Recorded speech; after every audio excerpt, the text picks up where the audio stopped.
Hi, good morning. എല്ലാവരെയും നമ്മുടെ പുതിയൊരു വീഡിയോയിലേക്ക് സ്വാഗതം ചെയ്യുന്നു. എല്ലാവർക്കും നമസ്കാരം. Success is no accident, it's hard work, learning, studying, sacrifice and most of all love of what you are doing or learning to do. ദൂരം ഒരു പ്രശ്നമല്ല. ബന്ധങ്ങളുടെ അടിവേര് ശക്തമാണെങ്കിൽ തകർന്നു പോകുന്നുണ്ട്, പക്ഷെ തളരില്ല. ഈ ഇരുട്ടിന് പിന്നിൽ ഒരു വെളിച്ചമുണ്ടെന്ന പ്രതീക്ഷയാണ് മുന്നോട്ടുള്ള യാത്രയ്ക്ക് വഴിയേകുന്നത്.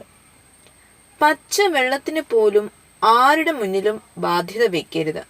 അവസരം കിട്ടിയാൽ അതും വിളിച്ചു പറയും. ഒഴുകുന്ന ജലവും പാറയും പലപ്പോഴും ഏറ്റുമുട്ടും.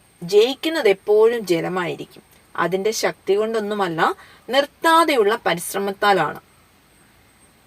കാലം എത്ര കഴിഞ്ഞാലും കാലപ്പഴക്കം വന്നാലും പൊട്ടൽ വീഴാത്തിടത്തോളം കണ്ണാടി മനോഹരമാണ്.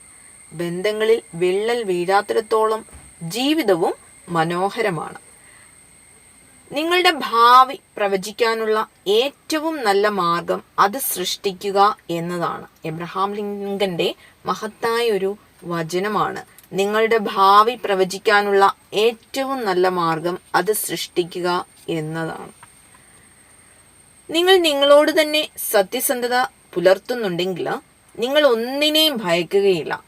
ഏറ്റവും നല്ലപോലെ പണിയെടുക്കാനുള്ള ഒരേ ഒരു വഴി നിങ്ങൾ ചെയ്യുന്ന കാര്യം ഇഷ്ടപ്പെട്ട് ചെയ്യുക എന്നതാണ്. സ്റ്റീവ് ജോബ്സിന്റെ ഒരു തോട്ട്സ് ആണ്. Peace is always beautiful. ഉള്ളവനിലേക്ക് നോക്കിയാൽ നിങ്ങൾക്ക് ഒരുപാട് നേടാനാകും. ഇല്ലാത്തവനിലേക്ക് നോക്കിയാൽ നിങ്ങൾ ഒരുപാട് നേടിയവനാകും. പറ്റില്ല എന്ന് പറയാൻ പഠിക്കാത്തത് കൊണ്ട് മാത്രമാണ് ഞാൻ പലതിലും തോറ്റുപോയത്. ആരെയും വേദനിപ്പിക്കരുത് എന്ന് ചിന്തിക്കുന്നവരെ തന്നെയാണ് ഈ ലോകം ഏറ്റവും കൂടുതൽ വേദനിപ്പിക്കുന്നതും. എല്ലാ അർത്ഥത്തിലും അനുഭവങ്ങൾ ഏറ്റവും നല്ല അധ്യാപകനാണ്. ആദ്യം അത് നമ്മെ പരീക്ഷിക്കുന്നു, പിന്നീട് നമ്മെ അത് പഠിപ്പിക്കുന്നു. പ്രിയപ്പെട്ടവരുമായി പിണങ്ങി നിൽക്കുമ്പോഴുള്ള മനസ്സിന്റെ ഏറ്റവും മനോഹരമായ പ്രത്യേകത എന്താണെന്ന് വെച്ചാൽ, മിണ്ടാതെ എത്ര നേരം ഇരുന്നാലും അന്നേരം അത്രയും നമ്മുടെ മനസ്സ് അവരെപ്പറ്റി ആലോചിച്ചുകൊണ്ടേയിരിക്കും. പുഞ്ചിരിയും മൗനവും രണ്ട് മഹത്തായ വിദ്യകളാണ്. പുഞ്ചിരി പ്രശ്നങ്ങൾ പരിഹരിക്കുവാൻ, മൗനം പ്രശ്നങ്ങൾ ഉണ്ടാവാതിരിക്കാനും. പോയതിനേക്കാൾ എത്രയോ സുന്ദരമാണ് വന്നതും വരാനിരിക്കുന്നതും, അല്ലേ? വിജയം എന്നത് യാദൃച്ഛികമല്ല.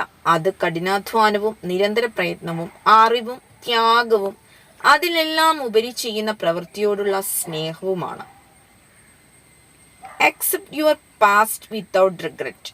Handle your present with confidence and face your future without fear. വിജയം ആസ്വാദ്യകരമാകണമെങ്കിൽ പ്രയാസങ്ങൾ ആവശ്യമാണ്. എല്ലാം നല്ലതിനാണ്. ചില കാര്യങ്ങൾ നല്ലതിനല്ല എന്ന് തോന്നുന്നുവെങ്കിൽ അല്പം കാത്തു നിൽക്കുക. അതാണ് നല്ലത്.